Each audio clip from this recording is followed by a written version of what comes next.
अगर किसी व्यक्ति ने फर्जी दस्तावेज बनाकर आपके ज़मीन का म्यूटेशन करा दिया तो क्या आपकी ज़मीन अब भी आपकी है? क्या आप उन्हें गिरफ्तार करवा सकते हैं?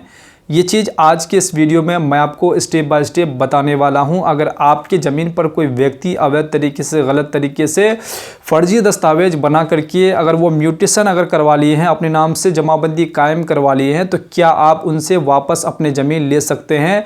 कैसे ले पाएंगे? उस पर कौन से धारा यहाँ पर लगने वाले हैं और उनको कौन से सज़ा यहाँ पर मिलने वाले हैं? ये सारी बातें इस वीडियो में मैं आपको स्टेप बाय स्टेप बताने वाला हूँ। अगर आप गाँव से बिलोंग करते हैं तो ये वीडियो आप लोगों के लिए बहुत ही इंपॉर्टेंट रहने वाला है।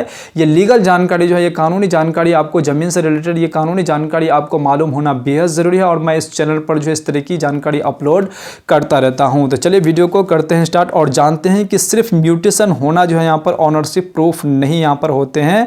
ये आपको मालूम होना बेहद ज़रूरी और ये सुप्रीम कोर्ट के द्वारा भी यहाँ पर बताए गए हैं। अगर कोई भी व्यक्ति अगर गलत अवैध तरीके से किसी दूसरे व्यक्ति के ज़मीन को यहाँ पर फर्जी दस्तावेज तैयार करके उसका अगर म्यूटेशन भी करवा लेते हैं तो वो उस ज़मीन का जो है यहाँ पर ऑनरशिप उसे नहीं माने जाएंगे, उसका जो है यहाँ पर म्यूटेशन को तोड़ दिए जाएंगे। तो आपको जो है इसके बारे में, जो इस कानून के बारे में आपको जानकारी होना चाहिए।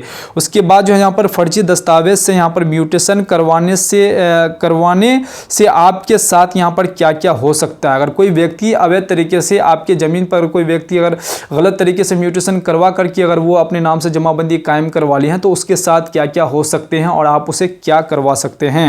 ये सबसे पहला जो है यहाँ पर आईपीसी और बीएनएस की तहत जो है यहाँ पर कानूनी कार्रवाई उन पे होने वाले हैं जो व्यक्ति गलत तरीके से, अवैध तरीके से ज़मीन का जो है यहाँ पर अपने नाम से म्यूटेशन वो करवा लिए हैं। उसके बाद जो आईपीसी की धारा 467 और 468 यहाँ पर लगने वाला है उन पे, जो व्यक्ति गलत तरीके से यहाँ पर जो है ज़मीन का म्यूटेशन करवा लिए हैं। उसके बाद बीएनएस की धारा जो है यहाँ पर 336 और 337 धारा, उसका जो है यहाँ पर जो ये धारा लगने वाला है और इसका जो है यहाँ पर जेल जाना तय। अगर ये धारा अगर उस पर अगर लग जाते हैं तो उस व्यक्ति का जो है यहाँ पर जेल जाना तो तय है। उसके बाद जो यहाँ पर सरकार को धोखा दिया है, ये जो धाराएं लगने वाले हैं तो ये जो है यहाँ पर सरकार को धोखा दिए हैं क्योंकि वो अवैध तरीके से, गलत तरीके से जो है यहाँ पर अधिकारियों को पैसे दे करके और फर्जी डॉक्यूमेंट्स तैयार करके जो किसी दूसरे व्यक्ति का जो ज़मीन जो है अपने नाम से वो जमाबंदी कायम करवा ली है और उस व्यक्ति को कह रहे हैं कि मेरे नाम से ये ज़मीन यहाँ पर जो है अपने मेरे नाम से दाखिल खारिज किया हुआ है और मेरे नाम से यहाँ पर जमाबंदी चल रहा है, मैं सरकार को टैक्स पे कर रहा हूँ तो ये ज़मीन मेरी है। तो अगला व्यक्ति कह रहा है कि हम इसे रजिस्ट्री तो दिए नहीं, इस ज़मीन को हम बेचे नहीं है,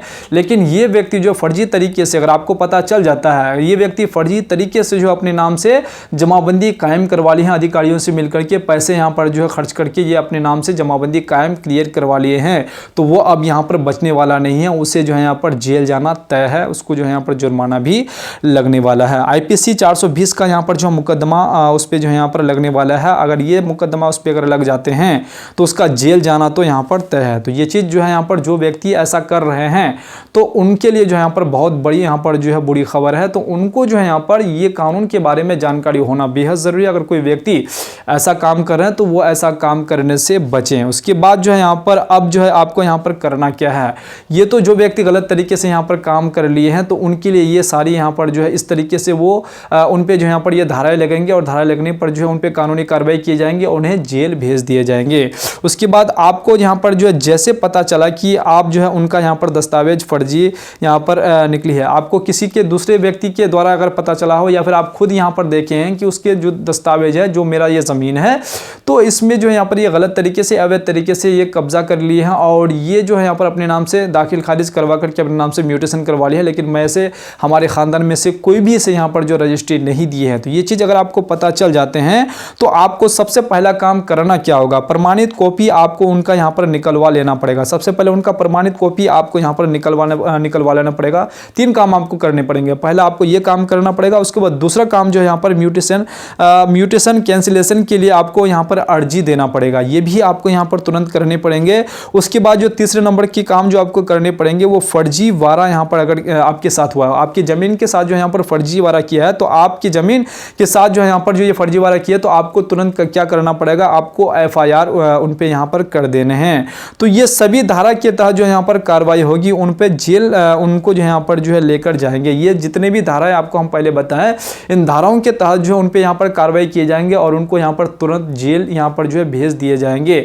अगर आपके सारे चीज़ यहाँ पर आपका जो दस्तावेज, जो लीगल दस्तावेज आपका सारा चीज़ अगर सही पाए जाते हैं और उसका जो यहाँ पर दस्तावेज उनसे मांगे जाएंगे, अगर वो उनका दस्तावेज फर्जी अगर पाए जाते हैं तो उनको जो है यहाँ पर ये सारा धाराओं के तहत जो है उनको जो यहाँ पर जेल होने वाले हैं।